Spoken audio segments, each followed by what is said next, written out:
Good morning student. आज का topic है notch and wear. So first हम नॉच एंड वियर क्या होते हैं समझेंगे, देन इसी के साथ हम इसमें क्या डिफरेंस है वो देखेंगे। इसके बाद हम नैपे एंड वेन और क्रेस्ट और सिल लेवल देखेंगे क्या होते हैं। Then classification of notches and flow over a rectangular channel and flow over a triangular channel के लिए हम डिस्चार्ज फॉर्मूला ड्राइव करेंगे। तो फर्स्ट हम देखते हैं notch. What is notch? A notch is device used for measuring the rate of flow of liquid through a small channel or a tank. Notch जो होते हैं वो आपके स्मॉल डिस्चार्ज मेज़र करने के काम आते हैं। ये स्मॉल चैनल में बनाए जाते हैं। नॉच किसी भी शेप के हो सकते हैं, triangular notch, trapezoidal notch, rectangular notch. इसके अलावा स्टेप्ड नॉच भी हो सकती है, स्टेप्ड नॉच। तो ये जो नॉच का क्लासिफिकेशन है ये बेस्ड ऑन साइज है। साइज के अकॉर्डिंग देखें तो 4 टाइप की हमने नॉच देखी, triangular notch, trapezoidal notch, rectangular notch और स्टेप्ड नॉच। नॉच जो है स्मॉल चैनल बनाए जाते हैं और लो डिस्चार्ज मेजरिंग डिवाइस ये मानी जाती है। डिफरेंस नॉच और वियर में यह है कि नॉच जो ओपनिंग है उसमें आपके जो फ्लो होगा, डिस्चार्ज होगा, वो बिलो द टॉप एज होगा। जैसे नॉच की टॉप एज ये है तो आपका डिस्चार्ज रहेगा इसके बिलो द टॉप एज रहता है। ये आपके अगर आपके रिजर्वर में पानी है, फ्लो हो रहा है तो उसका फ्लो लेवल जो है, पॉन्ड लेवल जो है वो बिलो द आपके टॉप एज रहता है। जबकि वियर जो होते हैं ये आपके वियर है और वियर के ऊपर रेक्टेंगुलर वियर है जिसके ऊपर फ्लो हो रहा है, जिसको नैपे बोलते हैं, वो आपके हमेशा top edge of the weir के ओवरफ्लो होता है, के ऊपर फ्लो होता है। तो ये दोनों में डिफरेंस है।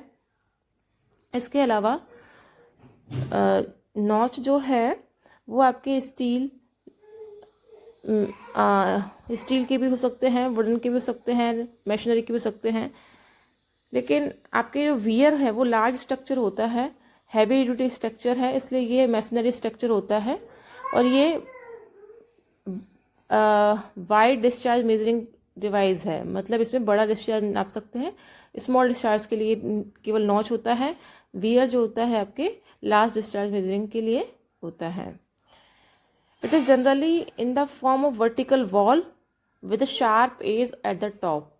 एक सिंपल एक वॉल की तरह काम वॉल होती है जो कि पानी को स्टोर भी कर सकती है, स्टोरिंग भी करती है, रिजर्वायर क्रिएट करती है at the upstream side, at the upstream side.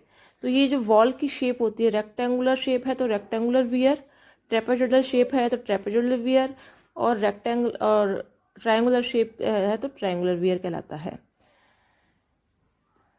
Then the notch is generally made of metallic plate while weir is made of concrete masonry. तो ये इसमें नॉच में और वियर में डिफरेंस है। अब देखते हैं नैप पे क्या है। नैप है जो है सो वेन भी बोलते हैं, sheet of water flowing through a notch और over a weir is called nappe. जो आपके नॉच के ऊपर जो पानी या कोई भी फ्लूइड फ्लो हो रहा है, वाटर जो फ्लो हो रहा है, वो आपके कहलाता है नैपे। ये है नैपे। अगर वियर के ऊपर फ्लो हो रहा है तो ये जो फ्लोइंग शीट है, फ्लोइंग शीट जो है वो आपकी कहलाती है नैपे। नेक्स्ट देख, क्लासिफिकेशन हो चुका है। हम नॉच और वियर में डिफरेंस देख चुके हैं। नॉच और वियर क्या है ये हमने देख लिया है। अब देखते हैं क्रेस्ट लेवल। क्रेस्ट लेवल को हम सिल लेवल ही बोलते हैं। ये जो होता है क्रेस्ट लेवल, वो बॉटम एज होती है नॉच की और top of a weird over which the water flow. यानी कि जो क्रेस्ट लेवल है, ये जो बॉटम एज होती है, ये बॉटम एज है, ये बॉटम एज है, ये बॉटम एज है, ये जो बॉटम एज है नॉच की वो कहलाती है क्रेस्ट लेवल। Crest level. इसी तरह से जो टॉप वियर की जो टॉप एज है जिसके ऊपर वाटर फ्लो हो रहा है वो टॉप एज कहलाती है क्रेस्ट लेवल। बेसिकली देखा जाए जो वो लेवल, वो एज जिसके ऊपर वाटर फ्लो कर रहा है वो बॉटम एज क्रस्ट लेवल कहलाती है। इसमें बॉटम एज के ऊपर फ्लो कर रहा है इसलिए इसको बॉटम एज क्रस्ट लेवल है। इसमें टॉप एज जो है इसके ऊपर वाटर फ्लो कर रहा है इसलिए टॉप एज यहाँ पे क्रस्ट लेवल है। क्रस्ट लेवल को हम सिल लेवल भी कह सकते हैं। क्लासिफिकेशन शेप के अकॉर्डिंग हमने देख लिया। अब यदि हम according the effect of sides on the nappe देखें, नैपे के अगर उसके अकॉर्डिंग हम क्लासिफिकेशन करें, नैपे की साइज के अकॉर्डिंग, तो नॉच विद एंड कॉन्ट्रैक्शन और नॉच विदाउट एंड कॉन्ट्रैक्शन हम इस तरह से डिवाइड कर सकते हैं। नेक्स्ट जो टॉपिक है हमारा वो है discharge over a rectangular notch और वियर। फर्स्ट हम देखते हैं discharge over a rectangular notch और वियर। तो इसके लिए हम डेरिवेशन देखेंगे कि डिस्चार्ज फॉर्मूला हम किस तरह से ड्राइव करते हैं, किस तरह से हम डिस्चार्ज निकाल सकते हैं रेक्टेंगुलर वियर के ऊपर। तो ये कोई रेक्टेंगुलर वॉल है जिसे रेक्टेंगुलर वियर हम कहते हैं, उसके ऊपर ये आपके नैपे है।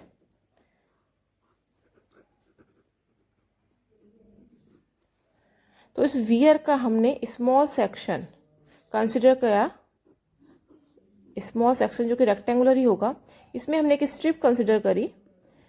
वियर की लेंथ हम मान लेते हैं कि L है, ये जो लेंथ रहेगी वॉल की ये जो है वो है L है। इसके हमने H हाइट पर, H हाइट नीचे DH हाइट की स्ट्रिप कंसिडर करी है जिसकी लेंथ L है। ये क्रॉस सेक्शन हमने कंसिडर कर लिया। देन कंसिडर रेक्टेंगुलर नॉच और wear provide in a channel carrying water where H is head of water over the crust। H जो है ओवर द क्रस्ट, जितना भी हेड है वाटर का, कैपिटल H हमने इसको माना है। देन है L, L is the length of notch और वियर, ऑफ नॉच और वियर। नाउ यदि हम इस छोटे स्ट्रिप को देखें, इसके ऊपर कितना फ्लो हो रहा है, डिस्चार्ज हमें निकालना है। तो डिस्चार्ज का हम जानते हैं, डिस्चार्ज का बेसिक फॉर्मूला होता है Q बराबर A into V, where A is a area and V is a velocity. ये जो फॉर्मूला है ये है कंटिन्यूटी इक्वेशन से निकला हुआ, सांतत्य समीकरण से निकला हुआ फॉर्मूला है। तो हम स्मॉल स्ट्रिप के लिए देखें, स्मॉल डिस्चार्ज DQ, देन वो क्या हो जाएगा आपका area of strip into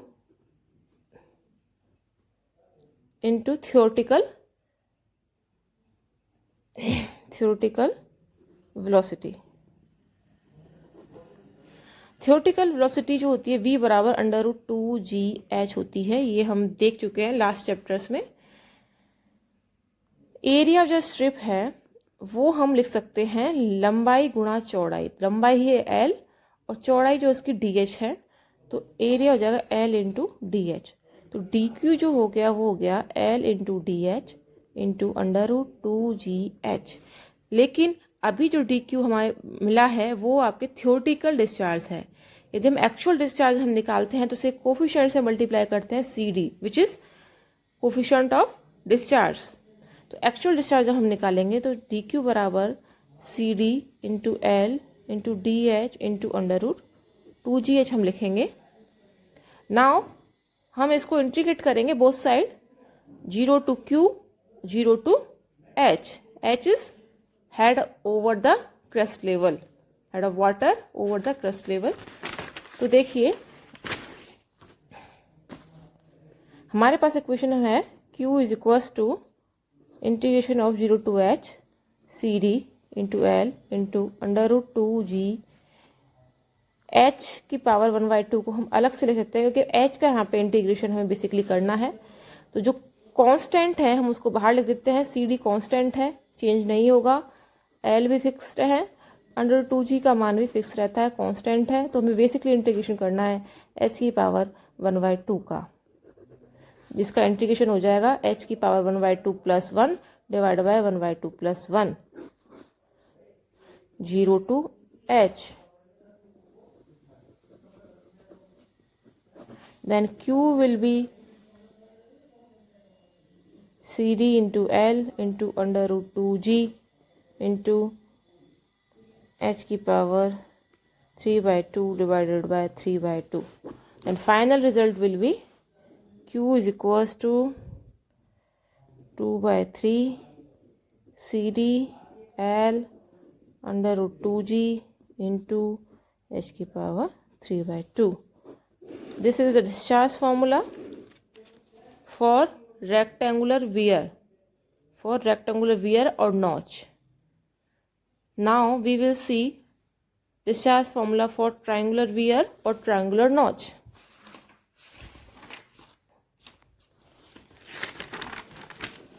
Next is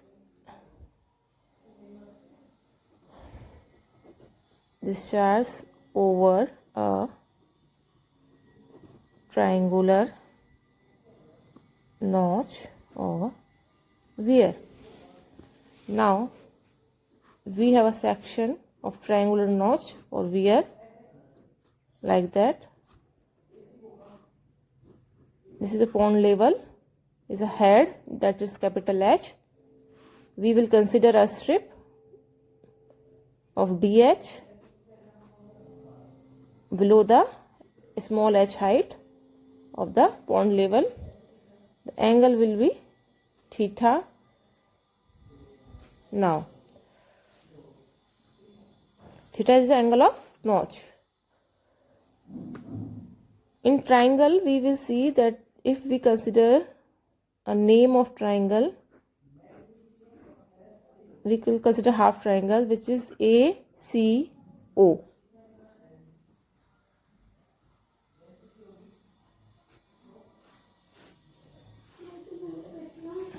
That angle will be theta/2 and height will be capital H minus h. That height will be capital H minus small h, that will remaining height is h minus small h. Now we know tan theta/2 is equals to AC divided by OC. AC divided by OC, लंब बटे आधार. लंब क्या होगा? AC angle के सामने वाली भुजा, और आधार क्या होगा? एंगल के साथ जुड़ी हुई भुजा. द AC OC को हम लिख सकते हैं h माइनस h. तो AC अपने पास हो जाएगा h minus h into tan थीटा/2, जो किसके बराबर होगा? जो बराबर होगा आपके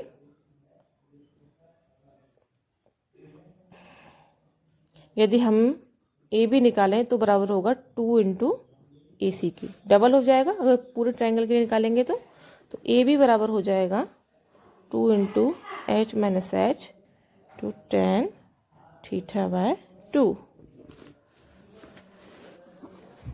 Now we know velocity will be under root 2gh.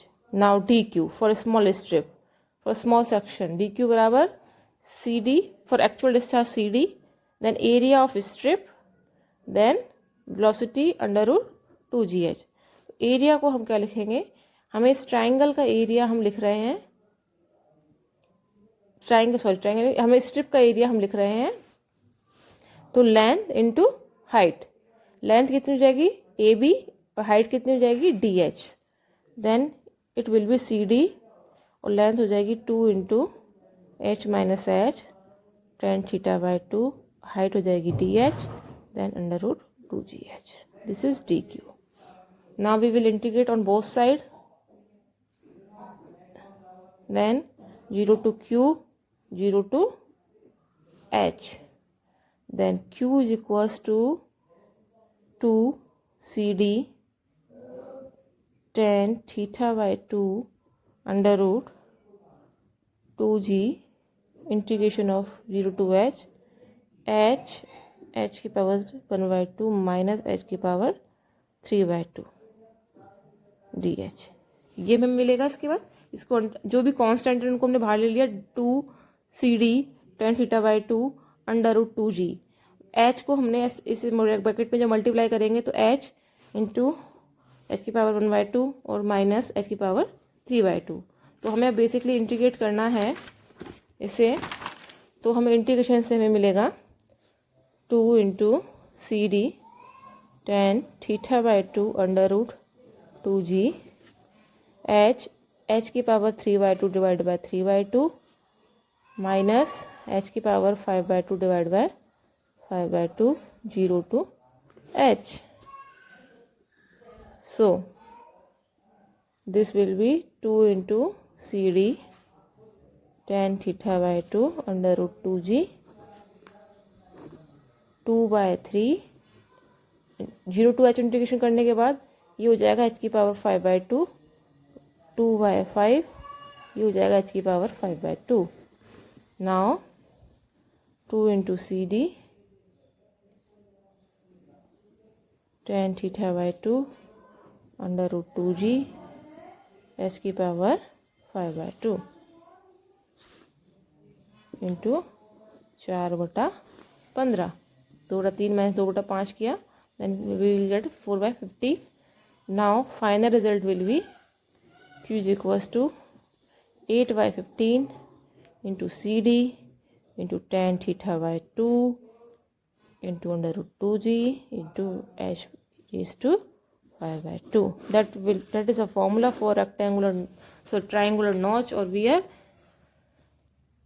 Now if theta is 90 degree, then tan theta by 2 is 1, 45 degrees 1, then formula will be q is equals to 8/15 0.6 for discharge coefficient discharges for V notch rectangular के लिए कितना होता है 0.6, then theta tan theta 2 है 1 √2 into जी का मान 9.81 h की power 5/2, then q is equal to हो जाएगा 1.417 h की पावर 5/2।